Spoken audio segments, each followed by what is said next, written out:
Hi guys, সবাই কেমন আছেন? আশা করি ভালো আছেন। কমেডিয়ান শামীম ভাইয়ের কথাগুলো শুনে নেন সবাই।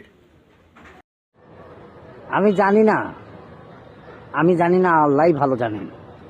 আল্লাহ সুবহানাহু ওয়া তাআলা আমার প্রবাসী ভাইদের কি মাটিটা তৈরি করছে, যে মাটিটা তৈরি করছে সেই মাটি অনেক ধৈর্যশীল একটা মাটি, অনেক পবিত্র একটা মাটি।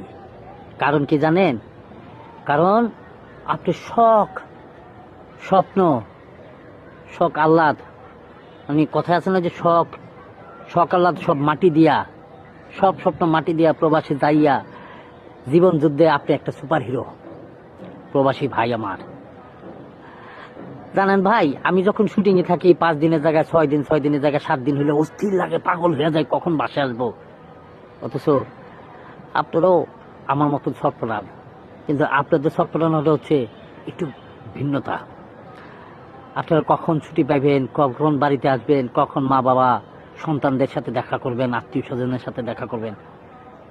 যখন আপনাকে ছুটিটা শেষ হয়ে যায় না, 3 মাস 2 মাস যাওয়ার সময় আপনাকে কষ্টটা আমি হয়তো বুঝতেছি না আপনার কষ্টটা। তখন হয়তো আপনারা মনে মনে বলেন, আমি যদি আর 2টা দিন ছুটি পাইতাম, আমি যদি আর 2টা দিন থাকতে পারতাম আমার মার সাথে, আমার বাবার সাথে, আমার সন্তানের সাথে। প্রবাসী ভাই আমার, লক্ষ কোটি সেলুট আপনাদেরকে। আপনারা হচ্ছেন রিয়েল হিরো।